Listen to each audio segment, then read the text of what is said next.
happy Friday. This is Steph, and today I have a great, awesome guest. You know, we're keeping that female energy going here, and I got Dominique Marcotte. How you doing, Dominique? Doing excellent. How are you? And Dominique is an incredible vocalist. Oh my gosh.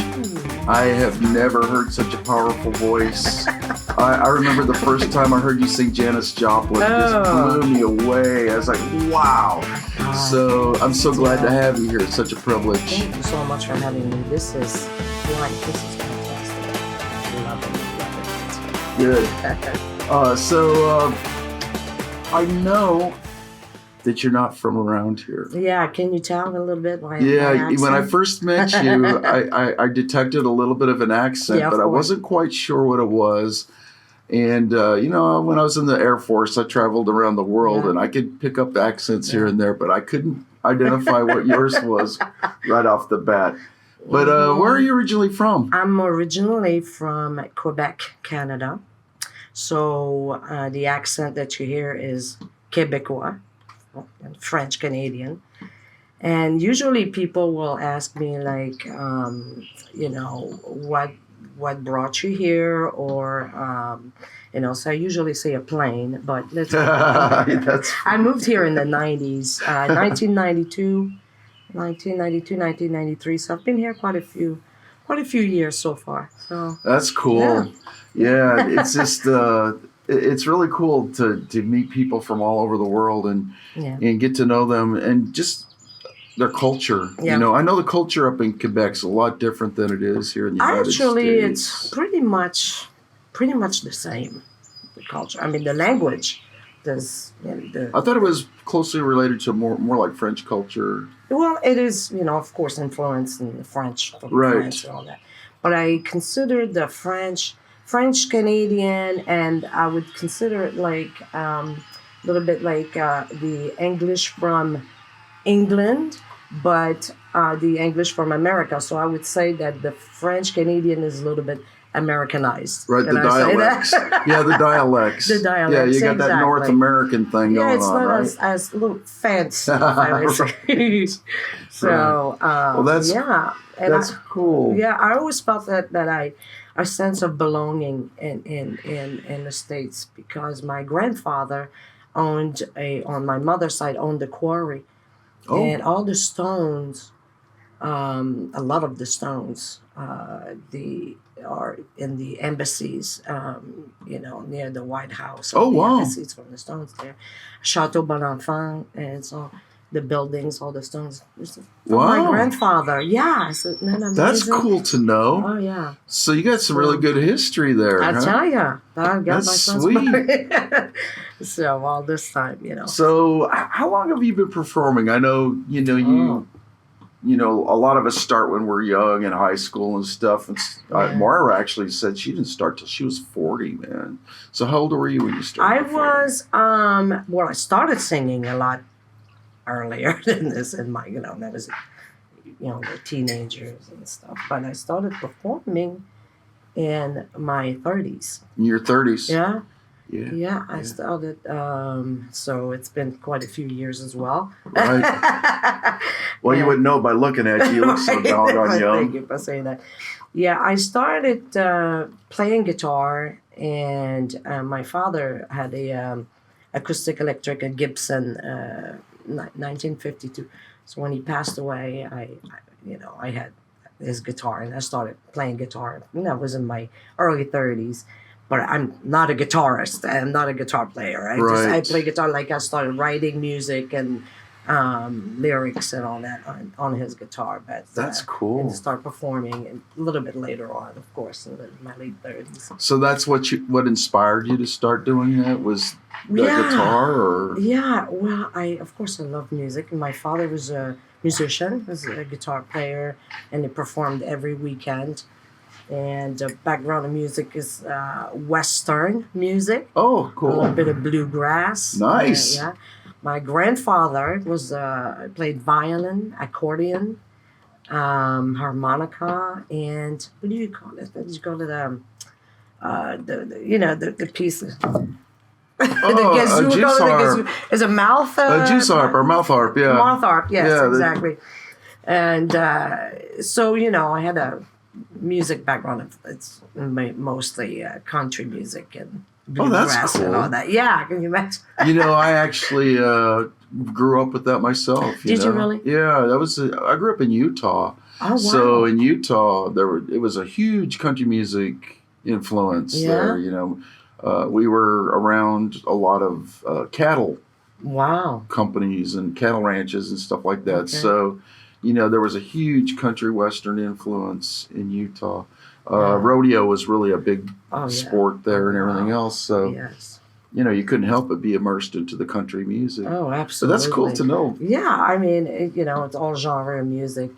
But my biggest influence, of course, is Janis Joplin. I've always, Oh, yeah. Just such a powerful singer. I was about, about like 15 or 16 years old. And my uncle that worked in Bay James.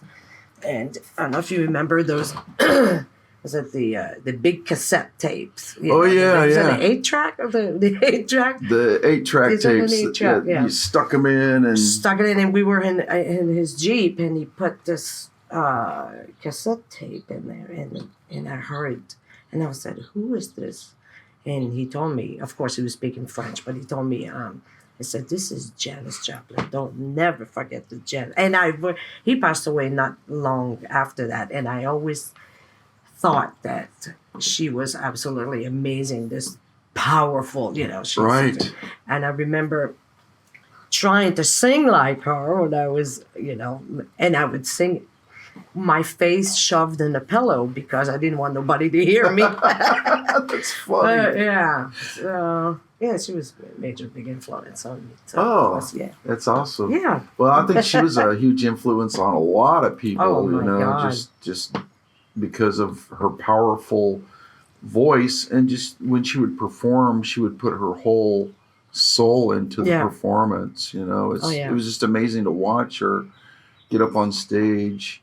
Yeah. And of course, it was back in the 60s, so I'm sure there was a little bit of drug influence going on there. But I mean, it really brought it out, you know. Yeah, and one thing, this was about like 5 years ago. I was with my husband. We went to an open mic, and it was somewhere in Frederick, and I don't think this bar is open anymore. So there were a couple of musicians there. They were probably they had to be in their 70s, and I'm listening to them, and I'm like, oh my God, they're so amazing. So at some point, I got up and went and talked with them, and I said, hey, you guys. Do you guys know any Janis Joplin? And they would not. They were looking at each other like laughing. So anyways, to make a long story short, I ended up going up there with them, and they played "Piece of My Heart," and I sang Bobby McGee, and they were absolutely phenomenal. And so after they left, I introduced myself. We spoke and everything. The owner said, "You know who these guys are?" And I said, well, I just met them. They're incredibly talented. And he said, they're the backup musicians for Janis Joplin. Oh, no. I couldn't believe it. I could not believe it. I said, what? When she did the big band. Oh my God, it was these guys were incredible. And I was like, what? Wow, that would just blow me away. And of course, you're wanting to hear a Joplin song and not even knowing who these guys are. That's a great story. Oh, yeah, it's not even. So, do you remember the name of your first band? First band, I think it was Double Crossed. Double Crossed? Yeah, with Jay Spencer. Double Crossed. They're still. I think I've seen pictures on Facebook of you with those guys. Oh, yeah. It's like, wow, look at Dominique. She looks so young, like a kid, you know? Yeah, it said Mora said Baby Dominique or something like that. Yeah. Yeah, I was with this band. I think it was my first band. I was in my 30s, so yeah. I was with them for probably, I don't know, like 4 or 5 years. And then for 9 years, I was with Redline. Redline. Oh, yeah, Redline. With the late Pete Miranaka and the brothers, Pete Miranaka and Todd Miranaka. Yeah, I was with them for 9 years, and it was a wonderful experience. I really, really enjoyed it. What kind of music did they play? It's rock, just classic rock music, classic rock, pop music. You know, we've touched quite a few different style of music. It's not, maybe we had like one or two country songs, but yeah, for 9 years. Yeah, and Wow. and then Aftermath with Mark Blanc. Oh, Mark Blanc. Mark Blanc, yeah. So you're talking about Mark Blanc again. Yeah. It's very talented drummer. And then after that, it's just... so is that how it evolved into VooDoo? Or? Well, VooDoo was already together. And I think Martin was singing with them, and still is, of course. But they asked me to come up and say, hey, yeah, what about having, two You guys make a and, great duel. I or love duet, working. man. I love the two of you singing together. I love working with It's so Martin. unique because you don't see very many bands that have two fronts, Right. Yeah, it makes... And you guys really It's complement pretty- each other. It's amazing. I remember the first time I saw you guys perform, it was at an event at the Eagles Club. Yeah. I can't remember what charity it was when Bill Curtis from Oh, Katanga. yeah, right. You guys had Carbon 11 Yeah, and all those absolutely. guys. And I think that was the first time I ever saw you guys perform. Really? And it was like, wow, just so dynamic on stage. I love working with VooDoo. These guys are still like they're brothers, right? Yeah. Yeah, we got Chris Murray and Stephen Kay, David Grimes, of course Martin White. Excellent guys. I love them. I love the dynamics that we have together. And it's just like it works like magic at some point. I know, isn't that cool Yeah. when everything just kind of falls together and everybody just kind of gels together and I love in the bands that I'm in when we start to learn a new song and it falls together really fast Oh yeah. because we're all on the same page. We all have that Exactly. same energy. We all have that same. Right. We know what the other person's going to do. We try to play off of each other. And it's hard. It's hard to keep a band together. You have to share the Right. same passion, to share the same goals, and being a little, when you're over 40 years old, or coming up, people have lives. You got work. You got so you got to work your schedule. You got to make sure everybody's on time together, and when it happens, that's where the magic happens. Right. So, Right. Yeah. It's been said with many others that I've had on the Front Porch that being in a band is like being in a family or being in a Absolutely. marriage, Absolutely. So you're going to have Yes. your ups and downs, and Yeah, you're going ups to have and those downs. times where somebody's going to disagree, and you've Yeah. got to work it out. You've got to Yeah. come up with a solution to the problem. Just like a marriage, just like a family. Right. So, yeah. Right. But it's, I'm very happy to be working with these guys, and I also have another band, Cat's Claw. Right. Yeah, with Steve Winkler, Jim Laporte, Jim Dorr, and Harry Campos. Excellent drummer. Right. Harry, I just spoke to him recently, and he's really excited about that Yeah. project. Yeah. So we've been working on some original stuff that I Oh, wrote nice. years ago. Nice. And so it's more, presenting Sweet. it soon in June. And I'm very excited about this. I can't wait to see you guys. Harry Campos has been hitting me up, and he says, "Man, Cat's Claws are getting ready to come out, man." I'm Yeah. like, "The claws are getting ready to come out, man." The winner. Yeah. Yeah, that's exciting. So yeah, I let's can't wait to see you guys perform. I'm really excited about that prospect. see. Thanks. So, you said you played around with an acoustic guitar? Oh. Is that? Do you play any other instruments besides that? I just play a little bit of guitar. Like I said, I'm not. I've never played guitar on stage or anything like this. It's just basically for myself when Right. I'm in the mood, because we go through periods in life where I don't know if it ever happens to you or anybody would agree with me. Go through periods of time where you feel very creative. Right. And then there were going to be a time where it's just like I love writing music. I have crazy ideas, lyrics on it, but when it comes, it just like pours, and then I hear it in my head, and then I'll grab the guitar and like no, just gonna and that's when that's the only really time when I play guitar, basically. I would say those are kind of like Stevie Nicks moments, right? Yeah, right. And Stevie Nicks used to do the same thing. She really wasn't a guitar player, but she'd pull her guitar out and do her songwriting, you know. Right, yeah. So, she's very inspired by her also in all their music. Right. Incredible musicians. I was just watching a Netflix series recently, or I don't know if it's Netflix or Amazon Prime series, called Daisy Jones and the Six. Oh, I heard about that. You need to watch that. It's really cool. Oh, I do. Yeah, anybody out there want to watch? And it's so funny. You can almost see that it's a Fleetwood Mac type of influence on whoever wrote that story about Daisy Jones and the Six. Happens in the 70s. Yeah, it happens in the 70s. Figured. And the Daisy Jones character really, to me, came across as being like Stevie Nicks. I mean, I saw that almost immediately. And then the frontman for the Six came across like Lindsey Buckingham, really? So I saw that relationship there, I gotta watch this. Yeah, I think you'd really enjoy that. Anybody that hasn't seen it, you got to check it out. It's really cool. Right. Michelle and I actually binge watched it. Are you serious?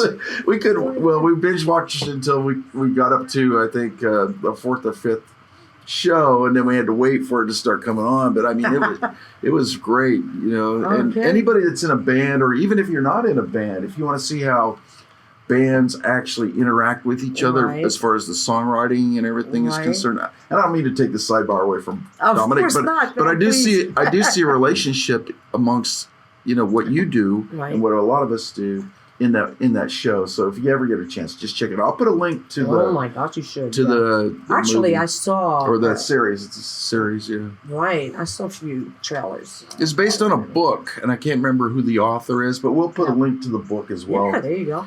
Yeah, so that's really cool. So the guitar playing for songwriting. And, that was going to be the next question I was going to ask is, do you have any experience in songwriting? And apparently you do. Yes. Well, yeah. Have you ever recorded any of the originals? Oh, yeah, I have done a few recordings. But it's basically like, but it was done in studio. With a few covers we done in studio, and then a few originals also that I have done. Like Faded, Woodline Pine. I have quite a few songs actually that I wrote, and I just can't wait to bring them out. I hear you. I hear some songs in my head when I do songwriting, and I don't know if this happens for you, and it may happen for a lot of people, but you see it in your mind's eye, and you hear it inside your head, but trying to bring that out, is just record it. You record it. Yeah, you sing it into recording, or you hum the melody, and you're to try to pick it up, and just the timing and everything, and it's just really weird. You can actually almost see yourself in your head performing it, but trying to execute it to match what you see in your head. It has to. It's quite a challenge. Yeah. It really is. And I realized at some point that, and I'm sure a lot of songwriters would agree with me, that you're at your peak, and usually when you experience pain. But doesn't necessarily have to be sad songs. Right. But it could be also very powerful songs. But usually, like pain, or when you're going through, you associate what your life events or certain things, and then you put it on paper. And just usually that's when it's the most. And I think a lot of the times when you write from your life experiences, it resonates with a lot of people. Of course, that are going through the same thing that you're going through. That's what it's all about. That human experience. Exactly, and having people to relate. A lot of people relate to your music. Right. And, so we talked about influences like Janis Joplin, Stevie Nicks. Marshall. Do you have any Any other influences that really God, just? Steph, I mean, who are the main ones? We're not going to talk. I'll tell you, the main one. The main ones. This very small physics, small guy. That's got this major, giant voice. Ronnie James Dio. Ronnie James Dio. I'm a fan of this. This man just blows my mind. That's cool. Where is it coming from? Right. You know, it's just incredible. Well, it just goes to show. I am very impressed with this guy, and he's no longer here, but his music is still, part of my life. It's still. It goes to show that you don't have to have a huge stature to have a huge voice. Oh no, absolutely. It comes from within. So you just have to have a big heart, right? Right. Well, probably, yeah. Well, it's just God's gift at some point for him. Heart. It's incredible. Yeah, because that's where I think a lot of the music comes from when we perform is from our hearts. Yes. It's all about feelings. Ronnie James Dio, man. That's amazing. Yeah, he's incredible. And, he's just, he passed away like many years ago, but still his music is still big time on. And that's one thing also that I was reading. He had he passed away from I think he had esophagus cancer. Yeah. So I was reading a little bit about him, and that's when I realized that wait a minute, a lot of singers have unfortunately that issue. And then for me, that was a big period of time for me where I hit a little bit of the lows. Right. Is when at some point I just couldn't sing anymore. Right. And that was during what was going on. It was a combination of acid reflux and stress and all that. And so yeah, that was when I realized that okay, now I got to take care of the voice. I got to do the warm-ups. It's always been one of those that will show up, and then the voice is always there. So you take it for granted. At some point, you take it for granted that, hey, and then at some point, when you lose what you have, and then you start realizing, okay, I got to do something about it. I got to take it. And thank God, Maura actually introduced me to that famous Chinese tea, or it was like a syrup. Dragon. Yeah. I can't pronounce it. Yeah, some kind of dragon. And we'll put a link in in here so you can check it out. Yeah. So yeah, we that's when I realized, like I said, that I needed to do something to really, do my warm-ups. And Martin told me about the little straw thing, and just the hummings and the exercises. Just to keep it happy. Yeah, the straw exercise. I actually started doing that. To hum through a straw, or try to sing through the straw, to really strengthen the vocal cords, and that really works. It's amazing, those straw exercises. And of course, doing the, you're going down the road singing a song like, and everybody's looking at you like, what's that guy doing? It's a form of tuning up, actually. Right. Vocal cords are muscles, so then you got to keep it healthy, keep it keep it strong. In order to keep it strong. I remember when I first started doing the vocal warm-up exercises, and that part came up, and I had to sing along with the piano that was on the tape. It's like, I felt so weird doing it the first time. I was just like, just trying to do it. I was like, that's just so bizarre. And I actually had a hard time with it at first because the muscles here in your mouth and the muscles here in your throat are weak when you first start doing that, so you can really feel that over time those things develop.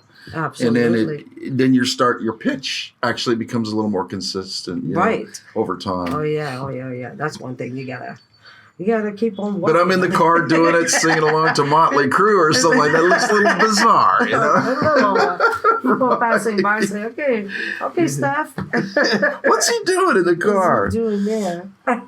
So, we talk about, getting out and performing live in front of people. And I know sometimes when we're getting ready to get up on the stage, there's a lot of things going on in our heads, a lot of emotions, a lot of, just depending on the dynamic of the crowd, the venue, what's going on in your life that day. Yeah. You know, so I know we have a lot of highs and lows when we're performing. Do you have any highs or lows you want to share?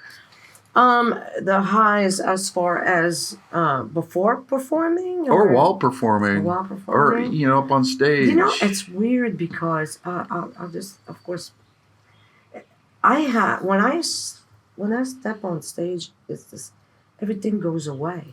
Right. I don't think about what I've done this morning or what's going on, or I'm just in the moment. Right. I think it's extremely important to be and stay in the moment, and seeing the people and the music is just it's a high. Right. It is. It is a high. So that's my high. You immerse yourself into what's going on, and the connection with the musicians is extremely important. Right. Right. You know, the eye contact, and and I thrive. I love the way that you interact with David Grimes. Yeah, David Grimes is something. As a bass player, I can really appreciate that. And it was really funny. Martin just came up on stage with us recently with No Exit. Yeah, and I just he kind of took me by surprise, because generally I don't have a lot of guys come interact with me like that. And he came up and it just kind of, I didn't know what to do.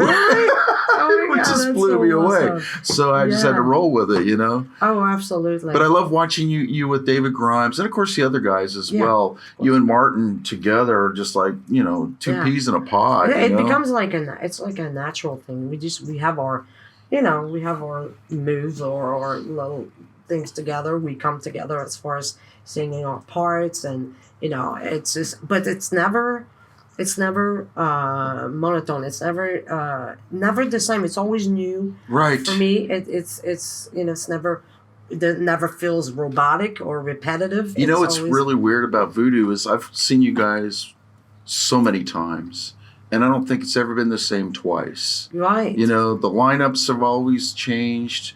The way you guys perform on stage is different. Just the dynamics are constantly evolving, Yeah. So I would never ever say that VooDoo was stagnant, So you're like, oh, once you've seen them, you're gonna see the same thing over and over again. Try to keep it fresh and try to come up with new material. So, of course, our people that come in and see us, don't always hear the same thing, or you don't always start with the same song, first set, second set. So we're trying, and Chris Murray works on a lot. He usually set up all the set list and everything, and I think he does a fantastic job. I heard you guys are kind of pushing into a little new territory. Yes, we're trying. We're going through, just always a little phase of like, we need to change a few things around and then try new material. And it doesn't always mean that it's going to work. Right. But it may just kick it. Well, I'm excited. I never thought I'd be singing War Pigs. I never you probably got a good Aussie voice, huh? Aussie. We did that, so that's pretty cool. I can't wait to see that. Yeah. And I know Martin just started doing Queensryche. Silent Lucidity. Just blew me away. It's really good. I was not expecting that. He does a fantastic job on that. Absolutely, yeah. And Queensryche. I mean, majority of people are pretty familiar with Queensryche. I mean, that's one of the songs that sticks in your mind. Well, Jeff Tate is such a powerful singer anyways, Absolutely. And Mara and I were just talking about him being an opera singer, when he was an opera singer. So he's got a really powerful voice. Oh my gosh. So, and I know Martin over the years. The singer of she sings Bring Me to Life. I have a blank right now. Oh, I'm blanking that out too. Oh God, we'll help us out in the comments. Bring Me to Life. She's an incredible opera singer. So. Yeah, I think when they have that type of discipline behind them, and then they get out and start singing like rock music or something that's really driving, man, you can tell just right off the bat. Absolutely. And I noticed Martin's gone through a little bit of evolution over the last 3 years as well, and his voice is really starting to be driving and powerful, and I was like, wow, just incredible. And another thing I was going to mention too is the changes that we go through in these bands, where we're trying to keep the lineup fresh. if we had the same songs over and over and over again all the time, I think we would eventually get bored or not feel challenged. No, exactly. You know, the challenge, exactly. You hit it. Yeah. And it's not fresh to us anymore as creatives or as performers, you know. Yeah, you have to be. I love to be challenged. Whatever type of music I decide to embark in, because it's, you know, you gotta. There's a story. Usually, there's a story behind the big songs. Right. And then you really have to be, you know, it's like almost putting on a glove and be inside that song and execute it to the best of you. You know? Right, so, absolutely. A lot of stuff. Yes. And, you know, we're like kids in a candy store. You know, we want to eat all the candy we see when it comes to bringing new songs into but it's almost impossible to do it. Yes. You know, you don't want to overwhelm yourself, but we've got that mentality where we see everything that, you know, like a kid, like I said, a kid in a candy, you want to eat it all, but the results is going to be burnout or too much. Yeah, but I think the most important part in it is to always remain to be yourself. You got to be yourself and not, as a singer, anyways, and not. It's hard sometimes. You're trying to sound like the person that you know, that executes that song, but you got to stay true to yourself, to who you are. And doesn't necessarily has to be exactly how the song is performed. You know, you got to put your personal touch into it. Right. So, yeah. Yeah, and, you know, Maura and I were talking about that as well, you know, to sing with your voice, sing with your character. Exactly. Sing it how you would articulate it, you know.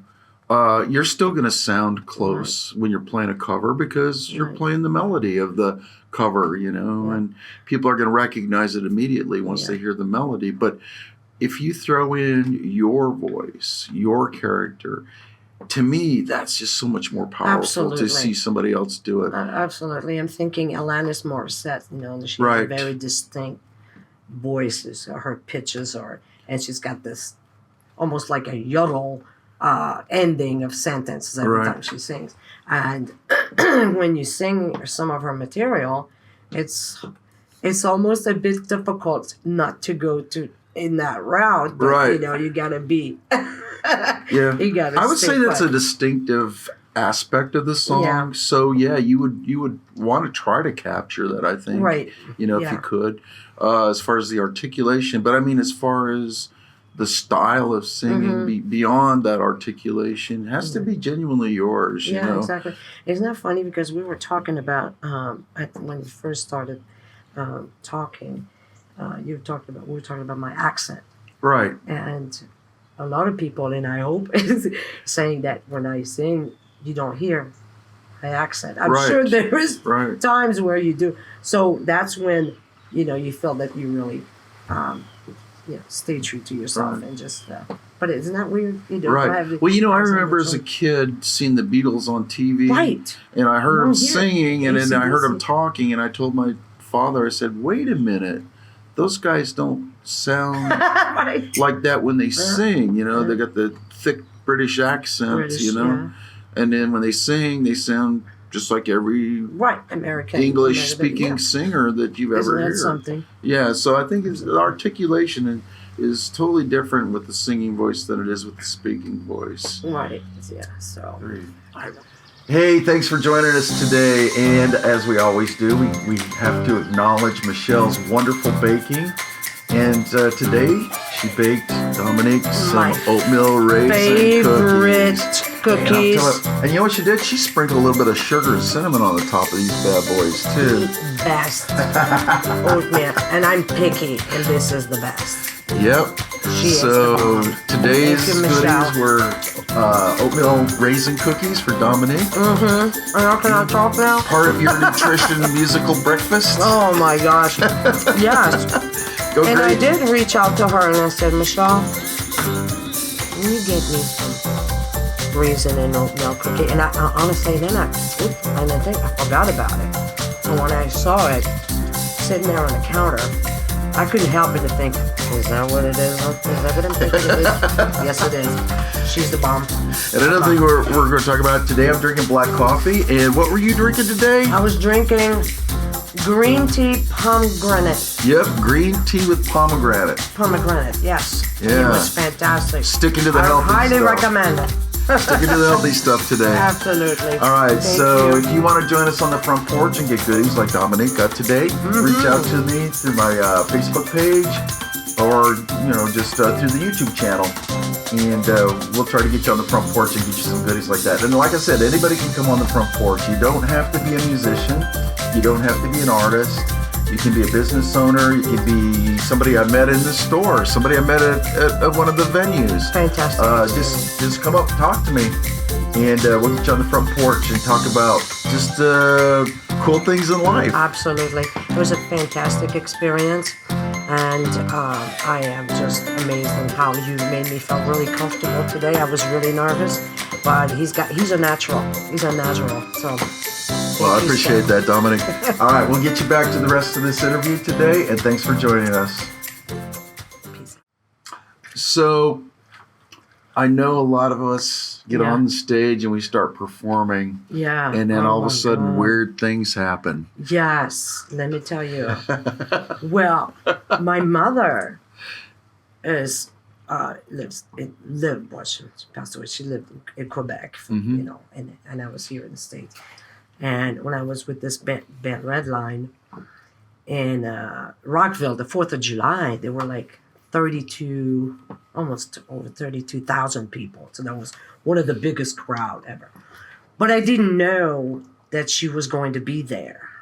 Oh, wow. And my brother didn't tell me, but it was a surprise. Mm-hmm. So I'm on stage, and I remember having I was on stage with performing, and I grabbed a cup, but I had a cup of water. And then all of a sudden, I'm looking, I see my mom, and I went, ugh. I completely freaked out. Oh, no. Yeah, and then it was recorded, but that was the weirdest thing. And I was like, a bit upset with my brother. So you should have told me. They wanted to surprise you. It was, yes. Surprise. Quite a few things happen on stage, but sometimes. But, some weird people will show up and they think they can just come up and grab your mic and start singing for you. Right. They think you're a karaoke band or something like that, Oh, my gosh. Yeah, exactly. Yeah, it's funny. We were talking about the stragglers that they've had one or two too many drinks, and then they end up migrating onto the stage. And it's so funny, Maura, she says, looks like we got backup singers now, or something like that, but they really are. One thing that happened when we were playing a song, an AC/DC song, that was with Redline, and a guy showed up. I could not believe he showed up with a windpipe, and he was absolutely fantastic. But everybody started looking. I mean, he came out of nowhere with the windpipe. The bagpipes? Basically the bagpipes. Yeah, the windpipes, bagpipes, windpipes. And but that was a bar in Monterey. That's cool. Memories. Yeah, I know where Memories is. Yeah. Yeah, one night, and that was one of the weird Wow. moments.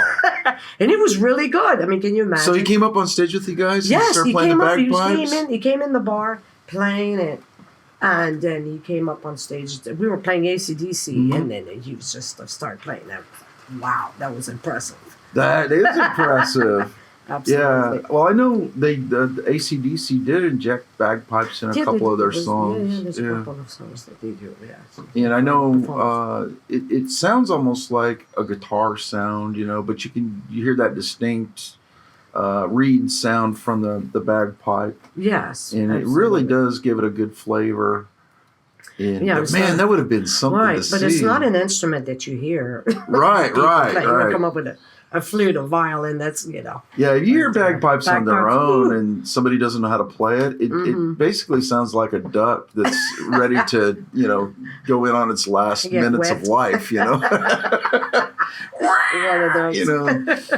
Yeah. Absolutely. So I've seen some pipers that are really super good. Kiff Brewer from the Ravens started a band called Barley Juice. Oh, really? And he plays the bagpipes. Wow. He and this, I can't remember his other front man that was up front with them. Red-haired kid. I can't remember. We'll put a link to Barley Juice as well. They would pull out their bagpipes. It was an Irish rock band. Really? And wow, you just blow you away. Irish? An Irish rock band called Barley Juice. Oh. They were out of Philadelphia. Interesting. Yeah, they used to play down at the Maryland Irish Festival all the time. I think they still do. Okay. But man, that guy could play anything. You know, the accordion, the bagpipes. But I don't think that would be one of my, favorite instruments to play. It's I would think of something else. I hear it's really difficult to play. I'm sure. So you got to have a lot of lungs and, expending. I didn't mean to go in the bagpipe rabbit hole here, but boy, I'll tell you, coming from an Irish background, every time I hear the pipes, I get chills, Especially when somebody can't play. It's like walk around with your fingers in your ears. Yeah. So what are your current bands? I know you're in VooDoo. VooDoo and Cat's Claw. Those are the two that you're in right now? Those are the two bands I'm with, yes. Right now. And what Cat's Claw is, well, I've been with them for like a couple of years. And so there's a gig coming up in June 17th. Cool. And so where are we playing? What we're going to do is we're going to put a link into her bands, Cat's Claw and VooDoo, for any upcoming shows that are on social media. You've really got to see these guys. VooDoo. Yeah, VooDoo. And then Cat's Claw. Yes, I'm excited to see that because that's a new project for. Yeah, I'm bringing some originals also with Cat's Claw. So, right. Yeah, we'll. So, social media, is it just VooDoo Rocks? It's VooDoo Rocks. It's VooDoo Rocks Band. VooDoo Rocks Band. Okay, yes. So if you want to look them up on social media, it's VooDoo Rocks Band. How about Cat's Claw? Cat's Claw Band. Cat's Claw Band. Yes, sir. On Facebook. Yeah, on Facebook you can find Cat's Claw. And we'll put links to their Facebook pages as well on here. Yes. So. And then, I wanted to tell you, besides singing and writing music and stuff, I do also custom framing.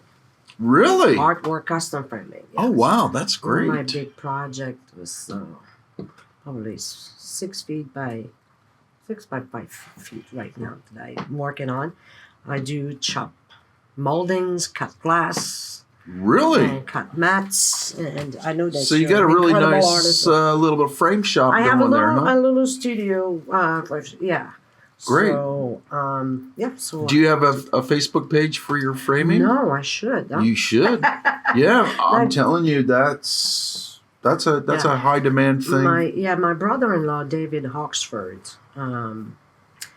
You can check him out also on Facebook, David Hawksford. He's an incredible artist. He draws, uses charcoals. Oh, wow. I've done quite a few of his artwork for an exhibition that he did in Rockville. So I've done mint condition artwork, that you have to do with the gloves. Right. Charlie Chaplin's keep it acid original free artwork. To keep it acid free. Acid free material, of course. Right. And museum glass, museum mount. I do shadow boxing. Wow. That's great. I didn't know that. You did? That's excellent. So, you know what? We'll put links dry mounting to your Facebook profile. Yeah. And if anybody wants to get any framing done, get a hold of Dominique. Oh, yeah. I do good work. That's awesome. Yeah, I love it. I think I found my new framer for my artwork. Sweet. Oh, my God. It's good to have an inside track. Absolutely. Sometimes I don't like to go to some of the bigger vendors, like Hobby Lobby or Michael's or any of those guys. One, because it just takes forever to get the stuff done because they have so many customers. And two, it can be really super pricey. Oh my gosh, it is. And people don't realize how expensive. Just the molding or the acid-free, like the foam board that you're using or the mattings.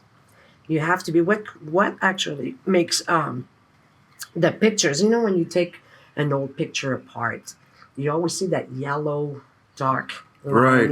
Once it's been there forever. From the sun. Yeah. And it's the acid on the paper that Yeah. drops onto the artwork, and that's what makes it dry and turn yellow. Yeah. And all that. So when you use acid-free material, you can actually keep your artwork for over 100 years. Right, Yeah. right. But it has everything that touches your artwork has to be 100%. Right. All the papers and materials I use are all acid-free. Yeah. My canvases are acid-free canvas. That's awesome. I try to stick to that as much as possible.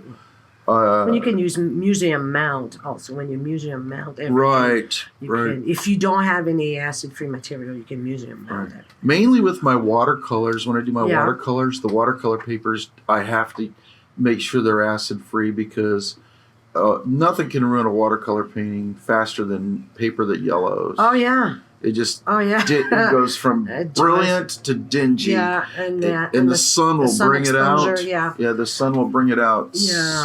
so quickly. Yeah, but coming back to the museum material, museum glass will actually Protect it from UV. Yes. Yeah, UV coatings. And non-reflection is not as good as museum material, but talk about pricey. Right. You can't touch the glass. You can't use Windex on it. You have Right. That frosted glass. There's all kinds of details that come I used into to place. do litho prints back in the 90s when I was an aviation artist, and we used to use the frosted glass that had the UV on there to keep them from yellowing. Even though they were acid free, they would still, over time, the ink on there would fade from the ultraviolet rays. Oh yeah, absolutely. So you had to really try to protect it the best you could. Oh yeah. If you're going to hang it up on the wall. You know?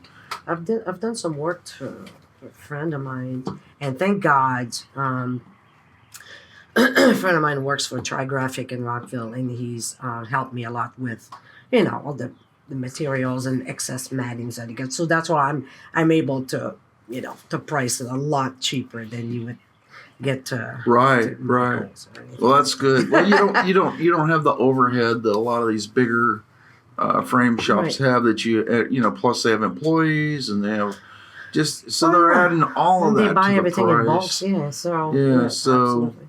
Well, good. Yeah, man. I got my new framing vendor. Sweet. Hey. All right, Dominique, it's been a pleasure having you on the front porch. Steph, thank you so much. Absolutely. And may I say, happy birthday, Michelle. Love you. Shout out to everybody out there. Thank you. Yeah, there's a lot of April birthdays this month, so we definitely got to say happy birthday to everybody who had a birthday this month. Absolutely. And it was yours last week. Yeah, that's true. Yeah. Just wouldn't notch higher up on the. Mine's coming up in May. Oh. Not looking forward to it. We got to do something special. Gotta go through it. All right, this has been awesome. And all of you out there, thanks for joining us on the front porch. And, get out there. Check out the rock shows. VooDoo, Cat's Claw. Check them out. And God bless. Have a great weekend. Thank you, Steph.